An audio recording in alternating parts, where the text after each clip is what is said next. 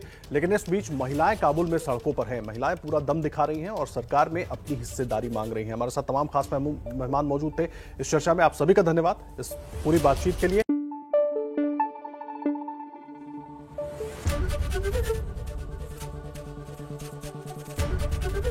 ABP news आपको रखे आगे।